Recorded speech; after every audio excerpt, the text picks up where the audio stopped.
Ravulapalem Telugu Desam party camp కార్యాలయంలో కొత్తపేట నియోజకవర్గ పరిధిలో 4 మండలాలకు సంబంధించి సుమారు 71 మంది లబ్ధిదారులకు 51,32,571 రూపాయల విలువ చేసే చెక్కులు పంపిణీ చేశారు. ఈ సందర్భంగా బండారు మాట్లాడుతూ నియోజకవర్గ పరిధిలో ఇప్పటి వరకు 31 దఫాలుగా సుమారు 8 కోట్ల రూపాయల విలువ గల ముఖ్యమంత్రి సహాయనిధి చెక్కులు పంపిణీ చేయడం జరిగిందని, నియోజకవర్గంలో ఇంత పెద్ద మొత్తం పంపిణీ చేయడం చాలా ఆనందంగాను, మానవ సేవే మాధవ సేవ అన్నట్లుగా ఉందని, నియోజకవర్గంలో ఆరోగ్య సమస్యలతో వైద్యం చేయించుకున్న వారికి ఎంతో కొంత ముఖ్యమంత్రి సహాయ నిధి నుండి వచ్చేట్లుగా నా వంతు కృషి చేస్తానని ఆయన అన్నారు. ఈ సందర్భంగా లబ్ధిదారులతో కలిసి ముఖ్యమంత్రి చంద్రబాబు, ఉప ముఖ్యమంత్రి పవన్ కళ్యాణ్, ప్రధాని నరేంద్ర మోడీలకు కృతజ్ఞతలు తెలియజేశారు. ముఖ్యమంత్రి గారి సహాయ నిధి కింద కొత్తపేట నియోజకవర్గంలో 73 మందికి 51,32,571 రూపాయలు 4 మండలాల పరిధిలో 73 మందికి అందిస్తున్నందుకు చాలా ఆనందంగానూ సంతోషంగానూ ఉంది. చంద్రబాబు నాయుడు గారు పేద ప్రజల కోసం ఆలంబనగా ఉండాలి.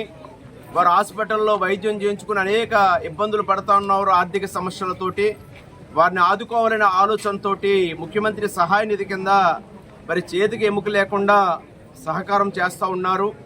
అందులో భాగంగా కొత్తపేట నియోజకవర్గంలో ఈనాడు 51,32,571 రూపాయలు అందివ్వడం జరిగింది.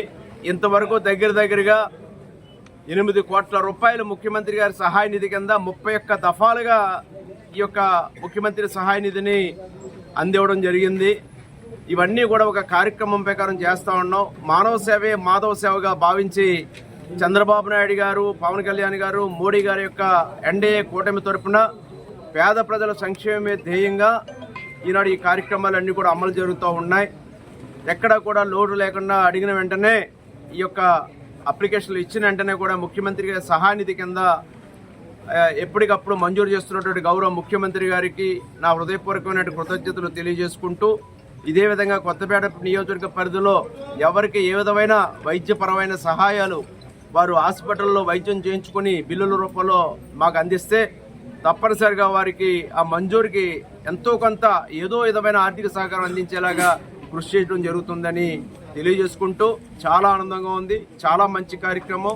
ప్రజలందరూ కూడా వారు కూడా ఎంతో సంతోషాన్ని వ్యక్తం చేస్తూ ఉన్నారు. గతంలో చూసాం, గత వైసీపీ ప్రభుత్వ పాలనలో ముఖ్యమంత్రి సహాయ నిధి అంటే కూడా ఎవరికి కూడా దొరకనటువంటి పరిస్థితి, వాళ్ళకి కావలసిన కొద్ది మందికే పరిమితమైన పరిస్థితి. అటువంటిది ఈ రోజున వారు వీరు అని లేకుండా అందరికీ కూడా ఈ విధమైన ముఖ్యమంత్రి సహాయ నిధి కింద ఆర్థిక సహాయం చేయడం అనేది చాలా గొప్ప విషయంగా, దానికి ముఖ్యమంత్రి గారికి సర్వదా కృతజ్ఞులై ఉండాలని కూడా తెలియజేసుకుంటూ ఉన్నాను.